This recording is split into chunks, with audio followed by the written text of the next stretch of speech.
So guys, we did it. We reached 250,000 subscribers. 250,000 subscribers and still growing. The fact that we reached this number in such a short amount of time is just phenomenal. I'm amazed. Thank you all so much. That was the winner of this past week's Instagram contest. If you want to enter in the other contests, just follow my Instagram and stay tuned. Eventually, when I actually start making money, there will be actual prizes, but for now, just announcing the winner is all I can do.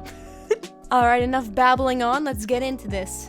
Shrek. I'm sure quite a few things come to mind when you hear that name, whether it be a nostalgic flashback of you sitting in front of your TV, watching the characters come to life, or maybe what comes to mind are the 2015 Source Filmmaker animations and this juicy shipping art. No matter what you think of when you hear Shrek, there's one thing that we can mostly all agree on. Shrek is iconic. Actually, Shrek is more than iconic. Shrek is a cinematic masterpiece. Just ask the queen lesbian of YouTube. Some say this movie defies cliches and provides a fun, interesting story for viewers of all ages and backgrounds. Shrek has a good soundtrack, decent animation, and an excellent cast. Now, that's pretty damn good. Now, are those all valid reasons for liking Shrek? Yes, of course, but whether you want to acknowledge it or not, some part of you, deep down, knows that there is some other reason as to why you love these movies so much. There is something deep down that's telling you there is more to it. Well, luckily I know exactly what that thing is. I have the answer. Thanks to my official degree in film and this psychology study, I can safely say that I found out why Shrek is one of the best movie sagas of all time. The Fairy Godmother. I solidly believe that the Fairy Godmother is the best character in all of cinema history. Throw away all of those classics, strap in and strap on, because I'm going to prove to you why this woman right here is better than Jesus. Shrek's soundtrack has some pretty solid numbers. If I play some scenes, you can probably recall the music that was playing at the time, just because of how iconic it sounds. And guess what? The Fairy Godmother is the only character in the canon Shrek universe who has 2 solo numbers that are actually in the movie and not post-credits. Those things were awesome, but sadly not in the movie. The first song appears at 1925 in Shrek 2. The song is an original and not a cover of some sort of pre-existing song. And may I just say that they should have wrote more of these, because this was a gift from God. There are so many hidden meanings within this short blip of 1 minute and 52 seconds that most of the underlying messages go right over the viewer's head. It's no wonder this song seems to be so forgotten. It's because it was way too complex for the average blinded masses. The song starts with the Fairy Godmother floating in on a bubble towards Princess Fiona. One may draw parallels between her and Glinda the Good Witch from The Wizard of Oz, or assume some sort of other character. It's easy to assume that these bubbles could simply be a pure design choice made with the intent for us viewers to draw parallels between the Fairy Godmother and other fictional characters.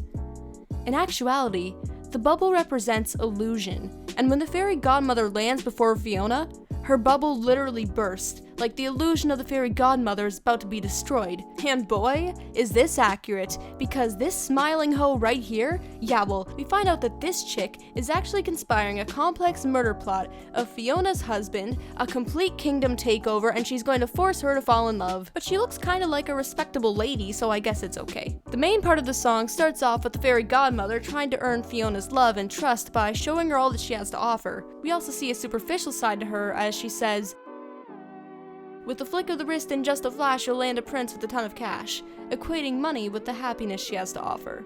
So we know that she's that rich, superficial old white woman stereotype, and that's not really respectable, but the next line really takes the cake. The next line speaks of a high-priced dress made by mice, and it shows this shot.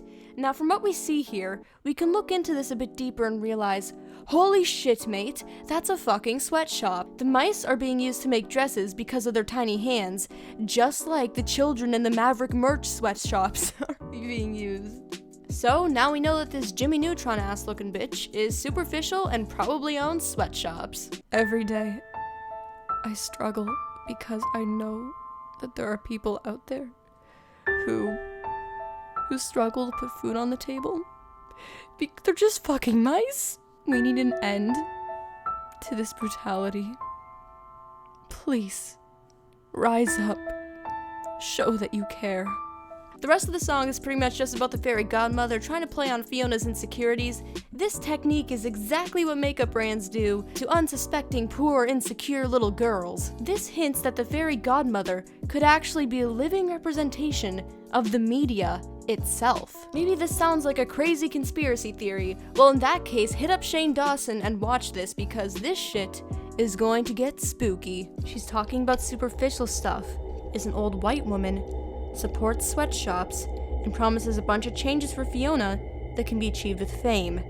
While this is going on, all you can really focus on is the happy, distracting tune, absurd visuals, and bright colors. This is similar to how the mainstream media dazzles us and uses nonsensical stories or issues to take away from far more serious events going on in the world. Okay, yeah, she is definitely either a reincarnation of Hollywood or Satan. At this point, I can't tell. Is there even a difference? Oh, also, the song was good because it sounded kinda neat. The second musical number is the more iconic one. It was used as a meme for a brief period of time. The Holding Out for a Hero cover. This song has been known as the cover better than the original, and I will not fight this claim. Do you hear the beauty in her voice? The sheer power and emotion that she is conveying. The battle for the castle, the fight between the knights and the pussy cat, the internal conflict with Fiona trying to get used to Charming, and the sacrifice of the second best character, Mongo. He will be missed.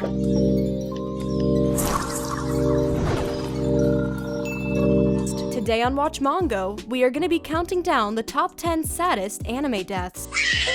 All of these pieces to the song and more make this the best song in all of Shrek.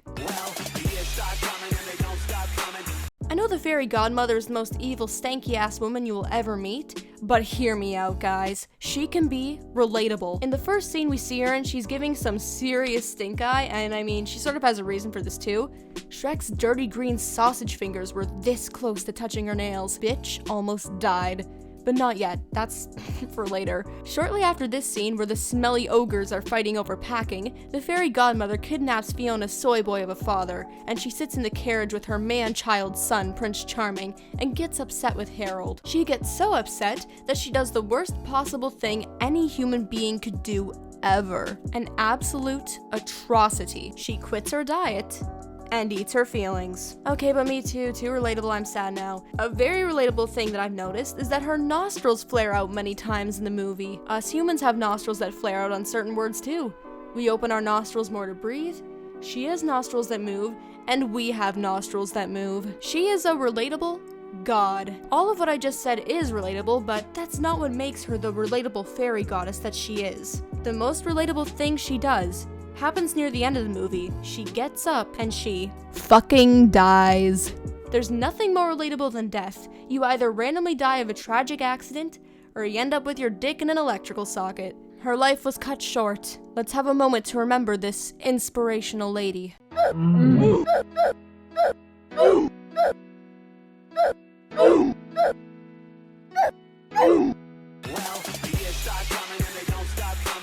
This woman has the best character design I have ever seen in my entire life. She has a look to her that screams, I'm probably a real petty over-the-top bitch, but that's okay cause I am loaded. She is the queen of thoughts. Her nails and glasses look like they're about to get up and go ask if they can speak to the manager, but at the same time, she looks like she gets all her shit from Claire's. Her earrings...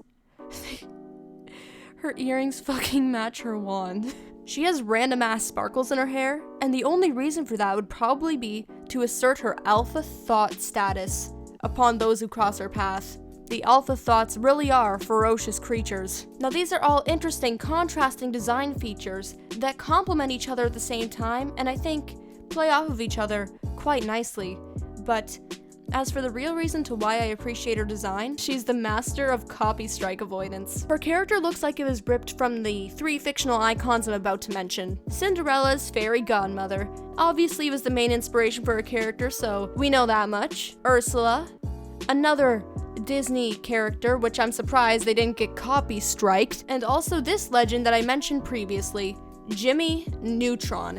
She managed to pull off all those looks and steal just enough What a role model. Thank you all so much for watching whatever this video was. I now have a Patreon link in the description. You don't need to donate, it would help me out greatly, but don't feel like it's your duty to support me in that way. Anyway, my Discord server will also be in the description. I post announcements on there about videos, and I go on there whenever I am not too busy. I wish the best for everyone, and I hope you all have a wonderful day. Oh, every night is like a daze, but oh, I'm feeling crazy, as I know I'm running late. Let's wait just one more day.